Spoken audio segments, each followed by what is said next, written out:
Hello student, very good evening. I hope you are fine. आपके अपने YouTube channel expert classes by Manju ma'am में स्वागत एवं अभिनंदन है। स्टूडेंट, आज मैं आप लोगों के लिए बीए थर्ड ईयर के 6 सेमेस्टर का फर्स्ट पेपर लेकर आई हूं, जो कि सब्जेक्ट आप लोगों का होम साइंस है। तो स्टूडेंट, आज आप लोगों क्या है, अभी तक आप सभी लोगों का जो है बीए फिफ्थ सेमेस्टर यानी बीए थर्ड ईयर का फिफ्थ सेमेस्टर एग्जाम आप लोगों का कंप्लीट हो गया है। तो अभी आप लोग क्या है सिक्स सेमेस्टर के में जा चुके हैं और आप तैयारी आप कंटिन्यू करिएगा, क्योंकि इस बार क्या है आप लोगों को ऑप्शनल पेपर है। तो सबसे पहले आज हम सिलेबस के बारे में डिस्कस कर लेते हैं स्टूडेंट। उसके बाद आप लोगों का एक मैं मॉडल पेपर दे दूंगी, फिर आपका जो है क्लास जो है 20 मार्च के बाद से कंटिन्यू होगा। तो अभी आप लोगों का सिर्फ सिलेबस और एक बीच में है आप लोगों का मॉडल पेपर कराकर, तो फिर आप लोगों को चैप्टर वाइज विथ एक्सप्लेनेशन और एमसीक्यू के साथ आप लोगों को मैं दूंगी स्टूडेंट। तो आइए स्टूडेंट देखिए, BA third year six semester में होम साइंस पेपर 1 क्या पढ़ना है आपको, तो थेरेपिक्ट न्यूट्रिशन पढ़ना है। ठीक है स्टूडेंट, तो ये क्या है आपका फर्स्ट पेपर है, यानी उपचारात्मक पोषण क्या होता है उसके बारे में पढ़ना है।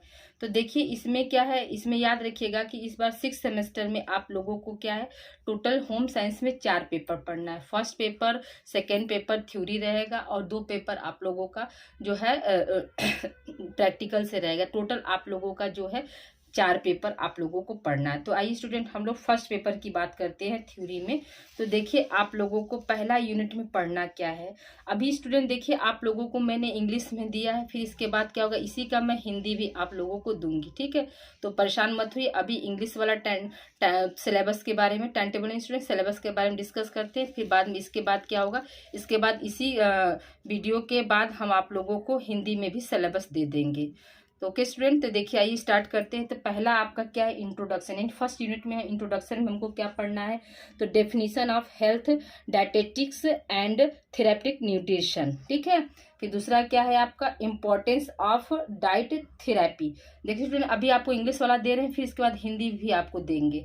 फिर क्या है फैक्ट्स अबाउट फास्ट फूड या जंक फूड, मतलब जो है जंक फूड के क्या फैक्ट होते हैं उसके बारे में पढ़ना है। फिर क्या है आपका ऑब्जेक्टिव ऑफ थेरेप्टिक डाइट, मतलब उपचारात्मक पोषण के क्या उद्देश्य है उसके बारे में पढ़ना है। Principle of diet therapy, diet therapy के क्या सिद्धांत होते हैं इसके बारे में पढ़ना है यूनिट फर्स्ट में स्टूडेंट। अब आइए हम बात करते हैं यूनिट सेकेंड की। तो यूनिट सेकेंड में क्या पढ़ना है स्टूडेंट, तो डाइट एंड फीडिंग मेथड्स यानी आहार और फीड कराने का क्या क्या तरीका होता है स्टूडेंट, उसके बारे में हमें पढ़ना है। तो देखिए पहला क्या है आपका modification of normal diet and therapeutic purpose.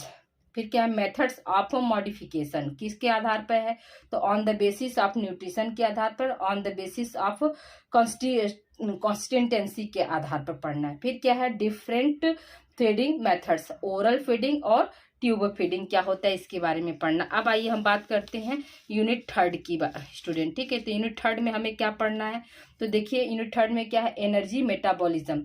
इसमें क्या है आपका the calories value of food पढ़ना है। फिर क्या है measurement of energy exchange in the body, इसमें क्या है आपका डायरेक्ट कैलोरीमीटर और इनडायरेक्ट कैलोरीमीटर के बारे में पढ़ना है स्टूडेंट।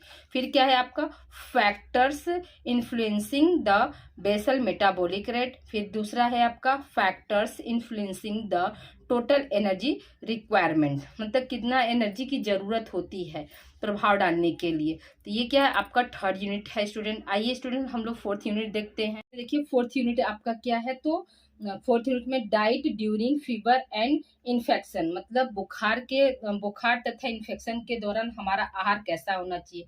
तो इंट्रोडक्शन टू फीवर, मतलब बुखार का परिचय क्या होता है, एक्यूट फीवर क्या है और क्रोनिक फीवर क्या होता है। एक्यूट फीवर का मतलब होता है स्टूडेंट तीव्र बुखार, और क्रोनिक का मतलब होता है दीर्घ अवधि से आने वाला बुखार। फिर क्या है importance changes in nutrition during fever. ठीक है, तो फीवर के दौरान जो है मतलब कौन सा जो है भोजन देने का महत्व होता है। ठीक है, फिर क्या है मॉडिफिकेशन ऑफ डाइट, डाइट का कैसे मॉडिफिकेशन हम कर सकते हैं, मॉडिफिकेशन का मतलब क्या रूपांतरण। ठीक है, अब देखिए फिफ्थ यूनिट में क्या है स्टूडेंट आपका, the diet during digestive system disorder, यानी पाचन तंत्र से संबंधित जब विकार उत्पन्न होते हैं तो उस समय कैसा आहार होना चाहिए। ठीक है, इसके बारे में इस यूनिट में पढ़ना है।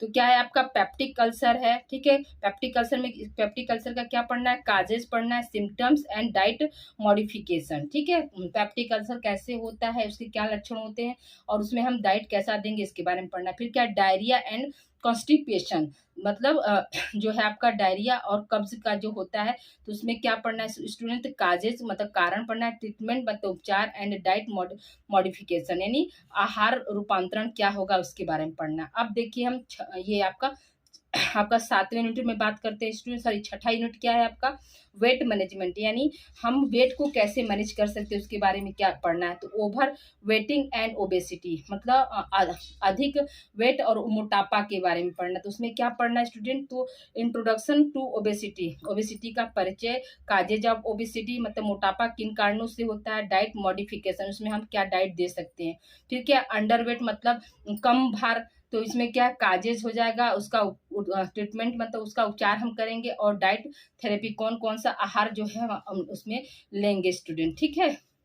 अगला है आपका स्टूडेंट 7th यूनिट है आपका therapeutic diets and cardiac disease, मतलब जो है आपका उपचारात्मक आहार किसमें देंगे हम, मतलब हृदय रोगी संबंधी में उपचारात्मक आहार। तो उसमें क्या है आपका एथेरोस्क्लेरोसिस है, इसमें क्या पढ़ना है आपका, इंट्रोडक्शन यानी परिचय पढ़ना है, dietary factors influencing lipid level in blood student, ठीक है। क्या है फिर अगला क्या है आपका, modification of diet and meal pattern. फिर क्या है आपका इसी में हाइपरटेंशन पढ़ना है स्टूडेंट। हाइपरटेंशन में क्या है, काजेज एंड सिम्टम्स और डाइट इन हाइपरटेंशन में डाइट कैसा होना चाहिए इसके बारे में पढ़ना है। किस यूनिट में, 7th यूनिट में स्टूडेंट, ठीक है।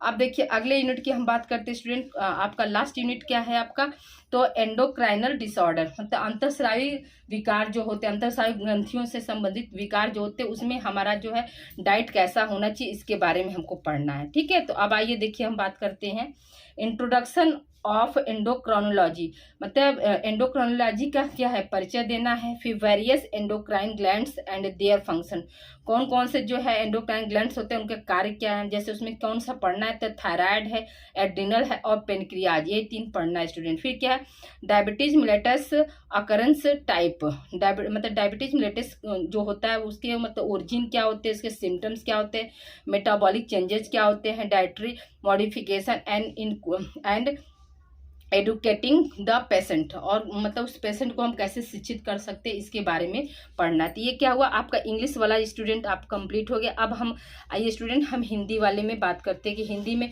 कैसे, ये इंग्लिश वाले बच्चे जो हैं उनके लिए सिलेबस है, और जो क्या है जो हिंदी में अपना पेपर करेंगे स्टूडेंट तो उनको कैसे पढ़ना है इसी का भी हम अभी आप लोगों को हिंदी दे रहे हैं स्टूडेंट। देखिए हिंदी में आपको क्या है, हिंदी में भी आपका है BA तृतीय वर्ष 6th सेमेस्टर पेपर फर्स्ट है, और क्या है यूनिट फर्स्ट में। तो पहले ही बता दिए इंट्रोडक्शन मतलब परिचय होता है, और इसमें परिचय में किसके बारे में हम पढ़ेंगे स्टूडेंट, तो हेल्थ आहार स्वास्थ्य तथा उपचारात्मक पोषण की परिभाषा पढ़ेंगे, ठीक है। उपचारात्मक पोषण की क्या होता है स्टूडेंट, परिभाषा होता है, इसके बारे में पढ़ेंगे।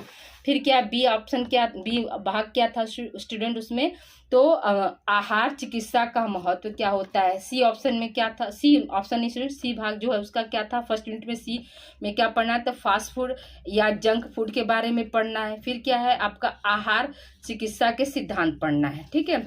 अब देखिए यूनिट सेकंड क्या है आपका, डाइट एंड फीडिंग मेथड्स में क्या था स्टूडेंट, तो पहला क्या था आपका साधारण आहार को उपचारात्मक आहार के लिए बदलना या रूपांतरण, ठीक है, बदलना या रूपांतरण इसको कहते हैं, जिससे मॉडिफिकेशन था ना स्टूडेंट, तो उसी का हिंदी क्या होता है, रूपांतरण होता है। फिर क्या है आपको मॉडिफिकेशन के मेथड्स यानी रूपांतरण की विधियां क्या क्या होती हैं, तो देखिए इसमें 2 विधियों से हम मतलब कर सकते हैं स्टूडेंट। पहला क्या है आपका पोषक तत्वों के आधार पर, दूसरा क्या है आप भोजन की बनावट या रचना में परिवर्तन लाकर क्या कर सकते हैं, हम भोजन जो है मॉडिफिकेशन कर सकते हैं। फिर क्या है आपको पढ़ना क्या है इसमें, डिफरेंट फीडिंग मेथड्स यानी भोजन खिलाने की विशिष्ट विधियां कौन कौन सी हैं, तो ओरल फीडिंग जिसको हम क्या बोलते हैं मौखिक आहार, और ट्यूब फीडिंग जिसको हम बोलते हैं नलिका द्वारा दिए जाने वाला आहार, ठीक है। ट्यूब फीडिंग को हम क्या बोलते हैं, नलिका कोशिका द्वारा दिए जाने वाला आहार। वीडियो को आप लोग पॉज करके स्टूडेंट आप लोग लिख सकते हैं, ठीक है। अब देखिए हम थर्ड यूनिट की बात करते हैं स्टूडेंट। तो थर्ड यूनिट में हमको क्या पढ़ना है, ऊर्जा उपापचय यानी एनर्जी मेटाबॉलिज्म, एनर्जी मेटाबॉलिज्म, ठीक है। तो अब देखिए इसमें क्या है स्टूडेंट, तो आपका इसमें है कि भोजन का कैलोरी मान क्या होता है, ठीक है। फिर क्या है, मानव शरीर में ऊर्जा व्यय के मापन की विधियां, कौन कौन सी विधियां होती हैं, तो प्रत्यक्ष ऊष्मामिति होती है और दूसरा क्या होता है, अप्रत्यक्ष ऊष्मामिति होती है। प्रत्यक्ष ऊष्मामिति और अप्रत्यक्ष ऊष्मामिति होती है, ठीक है। और फिर इसके बाद क्या पढ़ना है स्टूडेंट, तो आधारी चयापचय की दर को प्रभावित करने वाले कारक है, ठीक है। आधारी चयापचय दर को प्रभावित करने वाले कारक स्टूडेंट, ठीक है। इसको आप लोग राइट डाउन कर लीजिएगा, कारक। फिर आपको अगला क्या पढ़ना है स्टूडेंट, तो अगला है आपका कि शरीर की कुल ऊर्जा आवश्यकता को प्रभावित करने वाले कारक, ठीक है। शरीर की कुल ऊर्जा की आवश्यकता को प्रभावित करने वाले कारक के बारे में हमें पढ़ना है, ठीक है। तो ये क्या था आपका थर्ड यूनिट कंप्लीट हुआ स्टूडेंट। अभी फोर्थ यूनिट के बारे में हम बात करते हैं स्टूडेंट। हम फोर्थ यूनिट देखते हैं। तो फोर्थ यूनिट में क्या है, ज्वर एवं संक्रमण के दौरान आहार कैसा होना चाहिए। तो ज्वर के प्रकार कौन कौन से हैं, तो तीव्र ज्वर और दीर्घकालीन ज्वर। फिर है आपका ज्वर के दौरान पोषण में महत्वपूर्ण परिवर्तन। फिर है आपको क्या पढ़ना है इसमें, आहार का रूपांतरण। ये क्या है आपका जो है फोर्थ यूनिट में पढ़ना है। आप देखिए फिफ्थ यूनिट की बात हम करते हैं स्टूडेंट। तो फिफ्थ यूनिट में क्या पढ़ना है, पाचन तंत्र से संबंधित बीमारियों में आहार, पाचन तंत्र से संबंधित बीमारियों में आहार, ठीक है। पाचन तंत्र से संबंधित बीमारियों में आहार। तो अब इसमें क्या पढ़ना है स्टूडेंट, इसमें देखिए पेप्टिक अल्सर पढ़ना है। पेप्टिक अल्सर में क्या, कारण लक्षण और आहार संशोधन, ठीक है। कारण लक्षण और आहार संशोधन। फिर डायरिया है तथा कब्ज है, तो उसमें क्या पढ़ना है स्टूडेंट, तो आपका कारण उपचार और आहार संशोधन, ठीक है, आहार संशोधन। अब देखिए 6 यूनिट की हम बात करते हैं स्टूडेंट। तो 6 यूनिट में क्या है, वेट मैनेजमेंट पढ़ना है। वेट मैनेजमेंट में भी आपको क्या पढ़ना है, तो अधिक भार तथा मोटापा। उसमें क्या पढ़ना है, मोटापा का परिचय है, कारण है और आहार संशोधन है, ठीक है। मोटापा का परिचय, कारण, आहार संशोधन, ठीक है। अब देखिए इसमें कम भार में क्या है, तो कारण है, उपचार है, आहार संशोधन है स्टूडेंट, ठीक है। आई होप आज की क्लास आप लोगों को अच्छी लगी स्टूडेंट। अगर कहीं किसी तरह का डाउट है स्टूडेंट तो आप क्वेरी कर सकते हैं। प्लीज इस वीडियो को आप लोग ज्यादा से ज्यादा बच्चों को आप लोग शेयर करिए, ताकि वो बच्चे भी आपका major home science 6th semester के बारे में जान सके और इसी चैनल से जुड़कर वो अपनी तैयारी भी बेहतर कर सकते हैं। जिस तरह से आप लोगों ने क्या है, जो बच्चे हमारे होम साइंस से जुड़े हुए हैं स्टूडेंट, यानी 2nd सेमेस्टर और 4th सेमेस्टर, तो उनका भी क्लास जो है आप लोगों का इसी चैनल पर चलता है स्टूडेंट, ठीक है। तो अभी आप लोगों का 6th सेमेस्टर का पहले सिलेबस होगा स्टूडेंट, उसके बाद आप लोगों का 20 मार्च के बाद जो है आपका क्लास लगेगा स्टूडेंट, ठीक है। अब देखिए हम बात करते हैं यूनिट 7th की। तो यूनिट 7th में क्या है पढ़ना है स्टूडेंट, तो हृदय बीमारी में चिकित्सा आहार, ठीक है। हृदय बीमारी या हृदय संबंधित बीमारियां दोनों हो सकता है स्टूडेंट। हृदय बीमारी में चिकित्सकीय आहार कैसा होता है, तो देखिए क्या है, पहला क्या है, एथेरोस्क्लेरोसिस। इसमें क्या है पढ़ना स्टूडेंट, तो इसका परिचय पढ़ना है। रक्त में लिपिड स्तर को प्रभावित करने वाले आहार संबंधित कारक के बारे में हमको पढ़ना है, ठीक है। फिर क्या है, आहार एवं भोजन पैटर्न में परिवर्तन हम कैसे ला सकते हैं, इसके बारे में पढ़ना है। फिर क्या है आपका दूसरा भाग क्या था, उच्च रक्तचाप, जिसको हम हाइपरटेंशन बताए थे स्टूडेंट। तो उसमें क्या पढ़ना है स्टूडेंट, तो उसमें देखिए कारण है, लक्षण है एवं आहार है, ये पढ़ना है। अब आइए हम बात करते हैं यूनिट 8 यानी लास्ट यूनिट है आपका, ठीक है। अंतःस्रावी विकार। अंतःस्रावी विकार में हमको क्या पढ़ना है, तो अंतःस्रावी का परिचय पढ़ना है। एंडोक्राइनोलॉजी क्या होता है स्टूडेंट, उसके बारे में पढ़ना है। अंतःस्रावी ग्रंथियों के प्रकार एवं कार्य पढ़ना है। तो उसमें ग्रंथियां कौन कौन सी हैं स्टूडेंट, आपका थायराइड है, एड्रिनल ग्लैंड है और पेनक्रियाज है, ठीक है। थायराइड, एड्रिनल ग्लैंड और क्या है, पेनक्रियाज है। फिर क्या है आपका मधुमेह के प्रकार, लक्षण, आहार परिवर्तन है स्टूडेंट। ये सब क्या है आपके यूनिट 8 में पढ़ना है, ठीक है। तो याद रखिएगा स्टूडेंट, इस बार क्या है आप लोगों को टोटल जो है 16 यूनिट पढ़ना है स्टूडेंट। फर्स्ट पेपर में 8 यूनिट पढ़ना है और सेकेंड पेपर में 8 यूनिट पढ़ना है। जिस तरह से आप 5th सेमेस्टर में पढ़े थे स्टूडेंट, सेम कंडीशन इस बार भी वही है। और लेकिन ये है कि सिलेबस जो है बहुत लेंदी है स्टूडेंट, इसलिए आप लोग क्या है अभी से लग जाइए, ठीक है। जिनके पास भी बुक है वो बुक से रीडिंग करना शुरू कर दें, क्योंकि इस बार क्या है आप लोगों का ऑब्जेक्टिव क्वेश्चन होगा स्टूडेंट। ओके स्टूडेंट, आप लोग घबराइए मत, 20 मार्क्स के बाद आप लोगों की क्लास हम कंटिन्यू करेंगे। तब तक के लिए अपना ध्यान रखिएगा और मिलते हैं हम अगली क्लास में। अगला क्लास जो होगा आप लोगों का एक मॉडल पेपर होगा स्टूडेंट, उसके बाद फिर हम आप लोगों के लिए चैप्टर के साथ उपस्थित होंगे। तो please like share subscribe my channel expert classes by Manju ma'am. Thank you for watching.